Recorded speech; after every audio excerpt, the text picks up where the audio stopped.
We're back again and got another trading day. We got in shortly after the opening, and as you see, that this was the move most of the market was waiting on.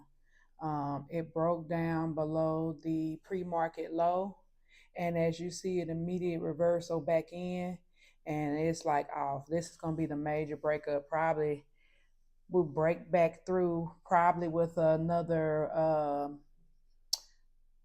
Making a new high, and it's continuing to keep moving. But we got in, made money, and got right off. Took the move and got off with multiple contracts. I'm gonna start leaving a runner on it once I do all the positions. Most of the positions that come out, I'm gonna leave what they call a runner. That's one contract just to see how far in the money it continues to go. We got entry right here. It was a break above this 9 EMA. You see the retest here. And on the break of this candle here, I got entry right here on this low of this candle. As you see, it's right sitting above the 5 EMA.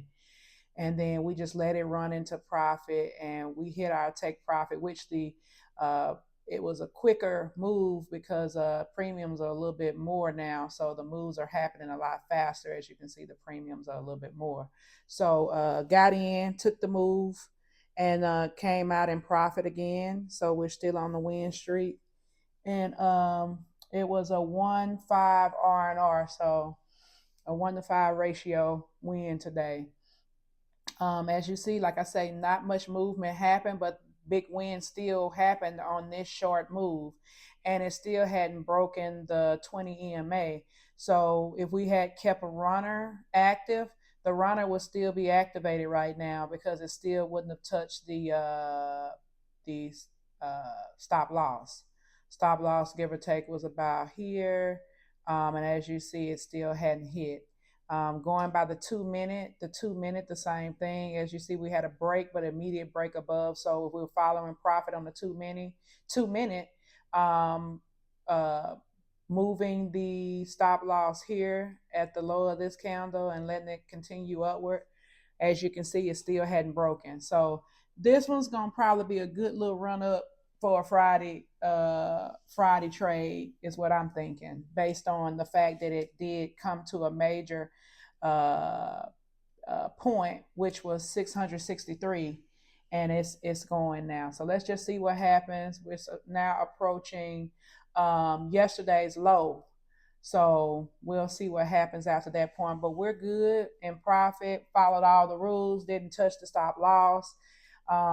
Just the main thing is discipline on that stop loss. Because if I see it coming close to it, the crazy thing to do is to move it and move it. But if it's gonna hit, it's gonna hit, and you got to just have enough risk based on what you're able to risk based on the account. And once it hits that risk, don't adjust it. Have the risk set up ahead of time that you're willing to risk on the trade. And then when you set it, we do bracket order. So once we put the bracket order in, I don't touch it. And it's hard to sit on, and it helps with the discipline sitting on your hands to where you're not adjusting in profit. I used to move to break even, but I found it better just to let the whole trade ride. And what you're willing to risk on the trade is just what you're willing to risk on the trade.